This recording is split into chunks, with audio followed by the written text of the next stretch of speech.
Hi hello viewers, welcome to Animex gaming. Okay guys, நம்ம இன்றைக்கி என்ன வீடியோ பார்க்க போகிறோம்னு வந்து பார்த்தீங்கன்னா ஜுடிஷியல் சீசன் 3 எபிசோட் 6 வந்து பார்த்தீங்கன்னா ரிலீஸ் பண்ணியிருக்காங்க. ஸோ அதை பற்றி தான் தமிழ் எக்ஸ்ப்ளனேஷன் பார்க்க போகிறோம். வீடியோக்குள்ளே போகிறதுக்கு முன்னாடி நீங்கள் நம்ம சேனல் புதுசாக இருந்தால் மறக்காமல் சப்ஸ்கிரைப் பண்ணி வச்சுக்கோங்க. ஏன்னா அப்போ தான் நான் போடுற ஒவ்வொரு வீடியோவும் உங்களுக்கு கரெக்டாக வரும்.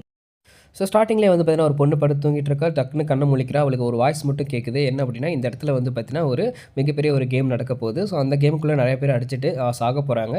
நீ அந்த கேமுக்குள்ளே பார்ட்டிசிபேட் பண்ணுற அப்படின்னா பண்ணிக்கலாம். பட் இந்த கேமை விட்டு வெளியே போகிற அப்படின்னா நீ வந்து பார்த்தீங்கன்னா வெளியே போய்க்கலாம். ஆனால் உன்னால் ஒரே ஒரு தடவை மட்டும் தான் வெளியே போக முடியும். உனக்கு இருக்கிறது ஒரே ஒரு சாய்ஸ் மட்டும்தான். இந்த பேரியரை விட்டு நீ வெளியே போயிடணும். நீ வந்து பார்த்தீங்கன்னா ஒரு நான் சாசரர் பிளேயர். அதனால தான் இந்த வாய்ப்பு உனக்கு கிடைக்குது. அதனால் நீ வெளியே போகணும்னு நினச்சினா வெளியே போயிடு அப்படின்னு சொல்லிட்டு நம்ம கெஞ்சக்கும் அவளோட ட்ரீமில் வந்து சொல்கிற மாதிரி வந்து பார்த்தீங்கன்னா இருக்குது. ஸோ அவன் வந்து பார்த்தீங்கன்னா கரெக்டாக தான் அந்த ரூல்ஸ்லாம் வந்து கரெக்டாக தான் எக்ஸ்பிளைன் பண்ணிகிட்ருக்கோம். அதாவது இந்த பேரியர் விட்டு வெளியே போகிறதுக்கு ஒரே ஒரு வாய்ப்பு தான் இருக்குது. நீ வெளியே போகணும்னு நினச்சினா வெளியே போய்க்கலாம் அப்படின்னு சொல்லி அவளுக்கு வந்து பார்த்தீங்கன்னா அவளோட ட்ரீம்குள்ளேருந்து அவளை வெளியே கூட்டிகிட்டு போகிற மாதிரி வந்து பார்த்தீங்கன்னா நமக்கு காமிச்சிருக்காங்க. அவ்வளோ வந்து பார்த்தீங்கன்னா நம்ம கெஞ்சக்கோட கையை பிடிச்சிட்டு வெளியே போகிற மாதிரி காமிக்கிறாங்க. அதுக்கப்புறம் கெஞ்சக்கு சொல்கிறான், நான் ஒரு விஷயத்தை மறந்துட்டேன். நீ என்னோட மகன் கூட ஃப்ரெண்டாக இருந்ததுக்கு ரொம்ப ரொம்ப நன்றி அப்படின்னு வந்து பார்த்தீங்கன்னா சொல்கிறான். அதாவது என்னோட சன் கூட ஃப்ரெண்ட்லியாக இருந்ததுக்கு ரொம்ப நன்றி அப்படின்னு சொல்கிறான். சசாக்கி அப்படிங்கிறான். சசாக்கி, உங்களுக்கு இந்த பொண்ணை பார்த்து யாருன்னு ஞாபகம் இருக்கா? ஸோ இவ தான் வந்து பார்த்தீங்கன்னா நம்ம ஜுடிஷியல் கேசனில் ஃபஸ்ட் எபிசோடில் நம்மளோட இட்டாடோ இவங்க வந்து பார்த்தீங்கன்னா ஒரு கிளப்பில் ஒரு மெம்பர்ஸாக இருப்பாங்க 3 பேரும். ஸோ கெஞ்சக்கும் வந்து அவனோட பையனு யூஜியை தான் வந்து பார்த்தீங்கன்னா சொல்லியிருக்கான் போல். பட் அது எப்படின்னு இன்னும் தெரியல நமக்கு. பட் போக நமக்கு தெரிய வரும். ஸோ இப்படி மாதிரி சொல்கிறான். வெளியே போய் பார்த்தா உள்ளே ஒரே பேரியராக இருக்குது. ஸோ அதில் வந்து பார்த்தீங்கன்னா சொல்கிறான். அப்புறம் சசாக்கி கேட்குறான், ஆமாம் எனக்கு கூட ஒரு கனவு வந்தது, உனக்கும் வந்தது அப்படின்னு கேட்குறப்ப அவனும் சொல்கிறான், ஆமாம் எனக்கும் கனவு வந்தது அப்படின்னு அந்த மாதிரி வந்து பார்த்தீங்கன்னா சொல்லி 2 பேரும் ஷேர் பண்ணிக்கிறாங்க. இப்போ இவங்களாம் வந்து பார்த்தீங்கன்னா பேரியருக்கு வெளியே தான் இருக்காங்க. அவன் சன்னுன்னு சொன்னது இட்டாடோரியா தான் அப்படின்னு சொல்லிட்டு அவன் நினச்சி பார்த்துட்ருக்கா. அதுக்கப்புறம் இங்கே என்ன நடக்குது அப்படின்னா, நம்ம கெஞ்சி வந்து பார்த்தீங்கன்னா அவங்களுக்கு உதவுறேன் அப்படின்னு சொல்லிட்டான். ஸோ அதனால் வந்து பார்த்தீங்கன்னா சொல்லிட்டு இருக்காங்க, இப்பட்றா வந்து பார்த்தீங்கன்னா சட்டோர் கோஜோ வந்து சீல் பண்ணாங்க அப்படின்னு சொல்லிட்டு இருக்கப்பவே நம்ம பேண்டா வந்து சொல்கிறான், ஆமாம் சட்டோர் கோஜோ சீல் பண்ணிட்டாங்க. அதே மாதிரி பிரின்சிபல் யாகாவும் வந்து பார்த்தீங்கன்னா இறந்துட்டார் அப்படின்னு சொல்கிறான். பேண்டா வந்து இவ்வளோ நாள் சொல்லாமல் இருந்ததுக்கு மன்னிச்சிருங்கன்னு சொல்லிட்டு நம்ம யூஜிக்கிட்டையும் ஃபியூச்சர்கிட்டையும் சாரி சொல்லிவிட்டு நம்ம பேண்டா வந்து சொல்கிறான், நீங்கள் எதுவும் வருத்தப்படாதுங்க. யூஜி உன்னால் ஒன்றும் அவன் இறக்கல. அவன் வந்து பார்த்தீங்கன்னா ஹையர் அப்ஸ் தான் அவனை ரவுண்ட் அப் பண்ணி அவனை கொண்டுட்டாங்க அப்படிங்கிற மாதிரி வந்து பார்த்தீங்கன்னா நம்ம பேண்டா சொல்கிறான். அது சொல்லி முடிச்சதுக்கப்புறம் கெஞ்சி சொல்கிறான், ஐயோ எப்படி தான் எனக்கு உதவுன எல்லா ஹையர்ஸும் இந்த மாதிரி வந்து பார்த்தீங்கன்னா நிலைமையில் இருக்காங்களோ. நம்ம கோஜாவும் சீல் பண்ணிட்டான், நம்ம யாகாவும் வந்து பார்த்தீங்கன்னா இறந்துட்டான்.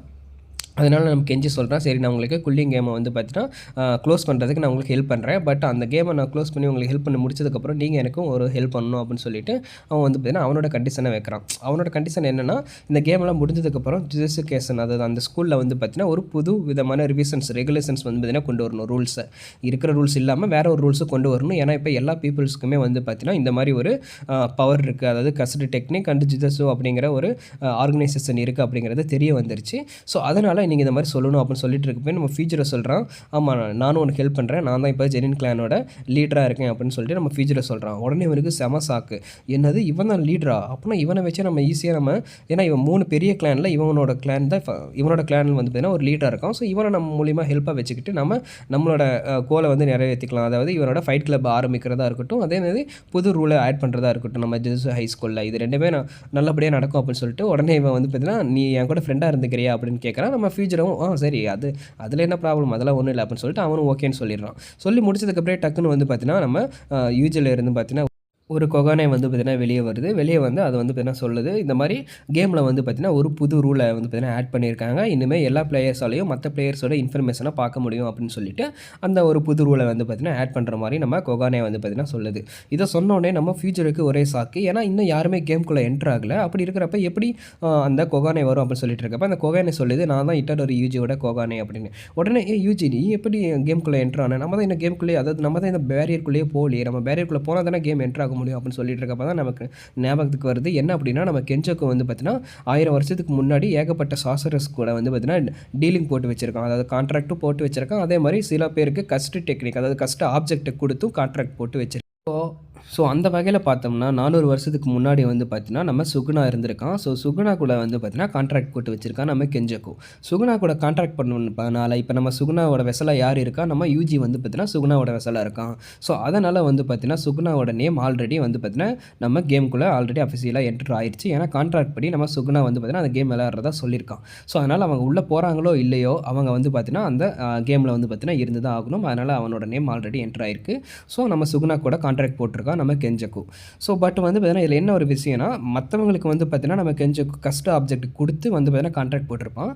பட் நம்ம இட்டர்னல் யூஜி எந்த விதமான ஒரு கஸ்டம் ஆப்ஜெக்ட்டையும் நம்ம கெஞ்சக்கு கிட்ட இருந்து வந்து வாங்கியிருக்க மாட்டான். பட் ஏதோ ஒரு சூழ்நிலை, அதாவது ஃபஸ்ட்டு சீசனில் அவனோட வேறு வழி தெரியாமல் அவன் அதோட கஸ்ட் ஆப்ஜெக்டை வந்து பார்த்தீங்கன்னா சாப்பிட்ருவான். ஸோ அப்படி சாப்பிட்டனால சுகுணாவோட விசலாம் மாறினால இப்போ அவனும் வந்து பார்த்தீங்கன்னா குல்லிங் கேமுக்கு போய் விளையாட வேண்டிய நிலைமைக்கு அவன் ஆளாயிடுறான். அதுக்கப்புறம் நம்ம ஃபியூச்சரை வந்து கேட்குறான் நம்ம யூஜி கிட்ட, யூஜி இந்த மாதிரி வந்து பார்த்தீங்கன்னா மற்ற பிளேயர்ஸோட இன்ஃபர்மேஷனை பார்க்க முடியுமாம்மா, அதனால் நீ ஓப்பன் பண்ணி மற்ற பிளேயர்ஸோட இன்ஃபர்மேஷன்லாம் பார்க்கலாம் அப்படின்னு சொல்லிட்டு ஒவ்வொரு பிளேயர் இன்ஃபர்மேஷனாக பார்த்துட்ருக்காங்க. அப்படி பார்த்துட்ருக்கப்போ தான் தெரிய வருது ஒருத்தன் வந்து பார்த்தீங்கன்னா 40 பேரை கொண்டுட்டு 200 பாயிண்ட்ஸை வச்சு ஒரு ஆட் பண்ணியிருக்கான், ஒரு ரூல் ஆட் பண்ணியிருக்கான் அப்படின்னு. சரி யூஜி வந்து பார்த்தீங்கன்னா இப்படி ஒருத்தன் வந்து ஆட் பண்ணியிருக்கான், இப்போ நமக்கு இருக்கிறதுக்கு ஒரே ஒரு வாய்ப்பு தான், இன்னும் வேறு யாராவது இதே மாதிரி வந்து பார்த்தீங்கன்னா 100 பாயிண்ட்ஸில் இருக்காங்களா அப்படின்னு நம்ம பார்ப்போம் அப்படின்னு சொல்லிட்டு பார்க்குறாங்க. அப்படி பார்க்குறப்ப இன்னொரு பிளேயரும் வந்து பார்த்தீங்கன்னா 100 பாயிண்ட்ஸ் ஆட் பண்ணி வச்சுருக்கான். அதாவது எதனால் இவங்க இப்படி பார்க்குறாங்கன்னா, அதை நம்ம 1000 வருஷத்துக்கு முன்னாடி நம்ம கெஞ்சோக்கு வந்து பார்த்தீங்கன்னா நிறைய பேர்கிட்ட கான்ட்ராக்ட் போட்டிருக்கோம். ஸோ அவங்க இந்த கேம் விளாண்டு தான் ஆகணும், அதனால் விளாண்டுருக்காங்க. பட் வந்து பார்த்தீங்கன்னா இதில் என்னென்னா, அவங்க வந்து பார்த்தீங்கன்னா பாயிண்ட்ஸை யூஸ் பண்ணி ஒரு நியூ ரூல் ஆட் பண்ணணும் அப்படிங்கிற அவசியம் அவங்களுக்கு வந்து கிடையாது. ஏன்னா வந்து பார்த்தீங்கன்னா அவங்க ஆல்ரெடி இறந்தவங்க இப்போ வந்து பார்த்தீங்கன்னா ரீஇன்கார்னேட் வந்து பார்த்தீங்கன்னா ஆயிருக்காங்க.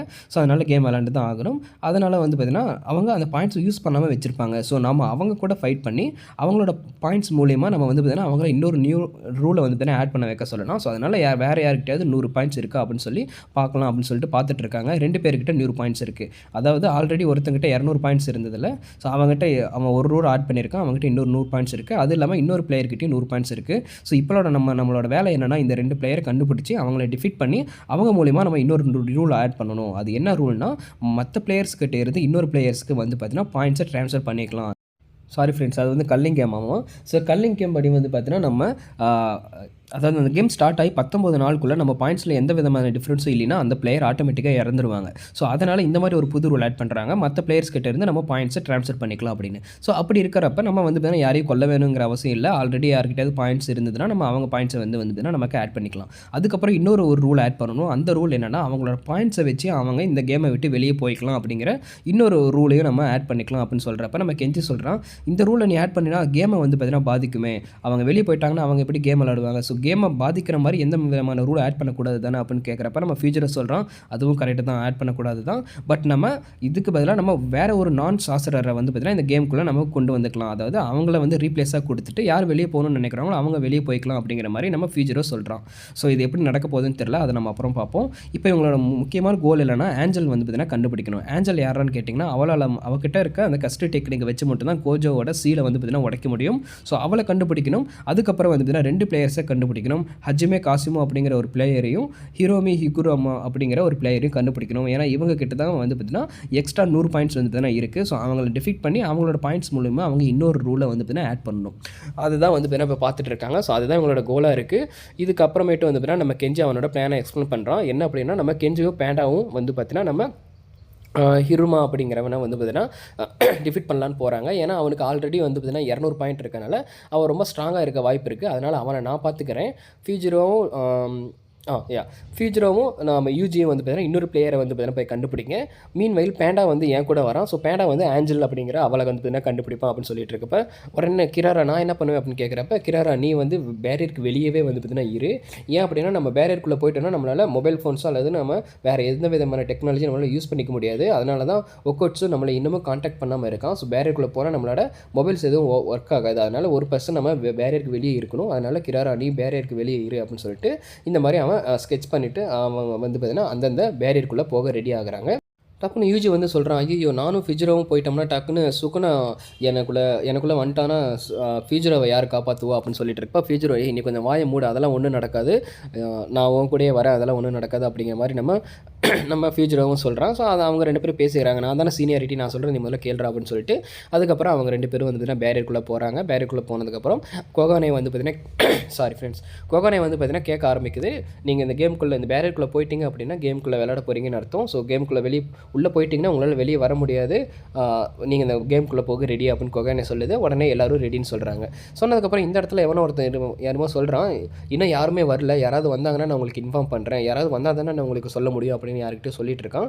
அந்த சைடு பார்த்தீங்கன்னா ஒரு பொண்ணு வந்து பார்த்தீங்கன்னா அதே மாதிரி வாக்கி டாக்கி வச்சுட்டு, சரி யாருமே வரலைன்னா நான் உன்னையே பார்த்துக்கிறேன்டா அப்படின்னு சொல்லிட்டு வேகமாக வந்து பார்த்தீங்கன்னா அவரோட கஸ்ட் டெக்னிக் வச்சு கீழே வர. அவரோட கஸ்ட் டெக்னிக் ஏதோ தலையில் வந்து பார்த்தீங்கன்னா ஒரு ராக்கெட் பூஸ்ட் மாதிரி வந்து பார்த்தீங்கன்னா வருது. ஸோ அந்த டெக்னிக் வச்சு பில்டிங் மேலேருந்து கீழே குதிக்கிறா, யார் என்னன்னு தெரில. இதெல்லாம் இந்த சைடு போயிட்டுருக்கப்ப இந்த சைடு நம்ம யூஜியும் வந்து பார்த்திங்கன்னா நம்ம ஃபியூச்சரும் பேசிகிட்டு இருக்காங்க. நம்ம ஃபியூச்சரை சொல்கிறான், இந்த மாதிரி உள்ளே இருக்கவங்க வந்து பார்த்திங்கன்னா 100 வருஷம் 200 வருஷத்துக்கு முன்னாடி இருந்தவங்க. ஸோ அவங்க வந்து பார்த்திங்கன்னா ஃபைட்டு தான் வாழ்க்கை அப்படின்னு சொல்லிட்டு, அது 100 வருஷத்துக்கு முன்னாடி ஃபைட்டு தான் வாழ்க்கைன்ட்டு இருந்தாங்க. அவங்க வந்து பார்த்திங்கன்னா ஃபைட்டில் வந்து பார்த்திங்கன்னா இறக்குறது அப்படிங்கிறது அவங்களுக்கு ஒரு பெருமை மாதிரி. அதனால் இப்பயும் அவங்க அதே மாதிரி தான் இருப்பாங்க. ஸோ நீ உள்ள பேரியருக்குள்ளே போனதுக்கப்புறம் நீ வந்து யாருக்கிட்டையும் நெகோசியேட், அதாவது உள்ளே போனவுடனே யார்கிட்டையும் ஃப்ரெண்ட்லியாக இருக்காது. ஸோ அவங்க வந்து பார்த்திங்கன்னா அதே மாதிரி ஃப்ரெண்ட்லியாக இருக்கிறதுக்கான வாய்ப்பு ரொம்ப கம்மி தான். அதனால் கரெக்டாக இருந்துக்கோ, நம்ம வந்து பார்த்திங்கன்னா கரெக்டாக இருந்துக்கணும் அப்படின்னு சொல்கிறான். யூஜி வந்து பார்த்திங்கன்னா சரி ஓகே அதெல்லாம் நான் பார்த்துக்கிறேன் அப்படின்னு சொல்லிட்டு 2 பேரும் வந்து பார்த்திங்கன்னா பேரியருக்குள்ளே போக ஸ்டார்ட் பண்ணுறாங்க. இந்த மாதிரி பேரியர் தட்டின உடனே கொகானே வெளியே வருது. வெளியே வந்துட்டு மறுபடியும் அதே தான் கேட்குது, இந்த மாதிரி நீங்கள் உள்ளே போக ரெடியா, ஆல்ரெடி யூஜி வந்து கேமில் தான் இருக்காங்க. ஃபியூச்சரோ நீங்கள் உள்ளே போக ரெடியா அப்படின்னு வந்து பார்த்தீங்கன்னா கேட்குறேன். நம்ம ஃபியூச்சரும் அதெல்லாம் நான் உள்ளே போக ரெடி தான், எனக்கு எந்த விதமான ப்ராப்ளமும் இல்லை அப்படின்னு சொல்கிறான். அப்படி சொன்னதுக்கப்புறம் வந்து பார்த்திங்கன்னா 2 பேருமே உள்ளே போகிறாங்க. ஸோ உள்ளே போய் அவனை கண்டுபிடிக்கணும். உள்ளே போனவுடனே வந்து பார்த்திங்கன்னா டக்குன்னு நம்ம யூஜியும் ஃபியூச்சரும் பிரிஞ்சிடுறாங்க. என்ன அப்படின்னு வந்து பார்த்தீங்கன்னா, இது வந்து பார்த்தீங்கன்னா கேம் ரூலில் கிடையாது. பட் இந்த கேம்குள்ளே என்ட்ரு ஆகிறது படி ஒவ்வொரு பேரியருக்குள்ளேயும் வந்து பார்த்தீங்கன்னா 9 விதமான ஒரு ரீஸ்டார்ட் லொக்கேஷன் சொல்ல முடியாது, ஸ்டார்ட் லொக்கேஷன் இருக்கும். அந்த ஸ்டார்ட் லொக்கேஷனில் கேம்குள்ளே எந்த பிளேயர் பேரியருக்குள்ளே என்ட்ரு ஆகலாங்களோ டக்குன்னு வேறு ஏதாவது ஒரு ஸ்டார்ட் லொக்கேஷனில் அவங்கள வந்து பார்த்தீங்கன்னா இறக்கி விட்டுருவோம். ஸோ அதுபடி வந்து பார்த்திங்கன்னா நம்ம ஃபியூச்சரோவும் நம்ம யூஜியும் தனித்தனி இடத்துக்கு போயிடுவாங்க. இது அவங்களுக்கு தெரியாது, ஏன்னா இது கேம் ரூல்லையும் கிடையாது. பட் ஆஸ் பர் கேம் படி இது அப்படி தான் நடக்கும். ஆல்ரெடி கேம்குள்ளே இருக்கிறவங்களுக்கு அது எல்லாமே தெரியும். அதனால தான் வந்து பார்த்தீங்கன்னா இங்கே இருக்கவன் லைட்டை வந்து பார்த்தீங்கன்னா காமிக்கிறான். அது மாதிரி ஒரு பிளேயர் வந்து பார்த்தீங்கன்னா கீழே குதிக்கிறா அப்படின்னு. நீங்கள் பப்ஜி விளையாண்டிங்கன்னா உங்களுக்கு தெரியும், நம்ம வந்து பார்த்தீங்கன்னா கீழே குதிக்கிறப்ப ஒரு நமக்கு கீழேருந்து பார்த்தா தெரியும்ல. ஸோ அதே மாதிரி இவனு கீழே இருந்து மேலே பார்த்துருக்கான், குதிக்கிறாங்க. ஸோ இந்த மாதிரி இவங்க வந்து பார்த்தீங்கன்னா ஒரு நியூபி ஹண்டராக இருக்காங்க. அந்த இடத்துல வந்து பார்த்தீங்கன்னா இருந்துக்கிறாங்க, ஒரு கேம்பர்னு வச்சுக்கோங்களேன். அந்த இடத்துல கேம்ப் அடிச்சிட்டு இருக்காங்க.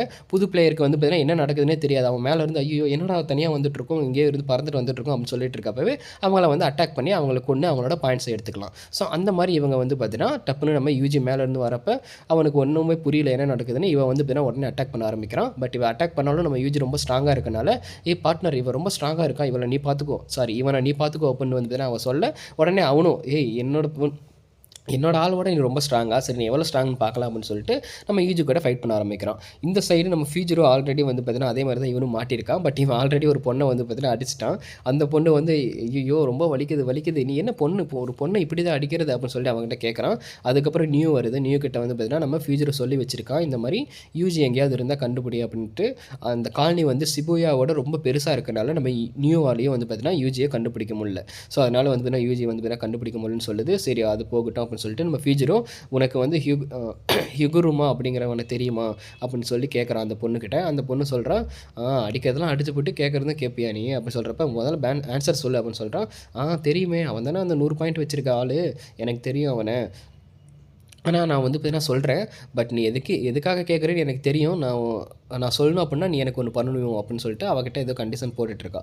இது ஒரு சைடு போயிட்டுருக்க. நம்ம யூஜி வந்து பார்த்தீங்கன்னா இந்த சைடு நம்ம அந்த 2 பேர் கூட வந்து பார்த்தீங்கன்னா ஃபைட் பண்ணிகிட்ருக்கான். ஸோ அவங்ககிட்ட ஏதோ ப்ரொப்பலர் மாதிரி இருக்குது, அவனோட முடியை வச்சு வந்து பார்த்தீங்கன்னா ரொம்ப வேகமாக அது ஹெலிகாப்டரோட ப்ரொப்பலர் மாதிரி வந்து பார்த்தீங்கன்னா சுற்றிட்டுருக்கு. ஸோ அதை வச்சு நம்ம யூஜி கூட ஃபைட் பண்ணிகிட்ருக்கான் அவன். நம்ம யூஜி வந்து அந்த கஸ்டடி டெக்னிக்கை கண்டுபிடிச்சிடறான். ஸோ அவன் ப்ரொப்பலர் வச்சு மட்டும்தான் நம்மளை அட்டாக் பண்ணிட்டுருக்கான், மற்றபடி அவங்ககிட்ட வேறு எந்த விதமான டெக்னிக்கும் இல்லை. ஸோ அந்த ப்ரொப்பலரை நம்ம நிறுத்திட்டு அவன் ஈஸியாக அடிச்சிடலாம் அப்படின்னு சொல்லிட்டு பில்டிங்குள்ளே போகிறான்.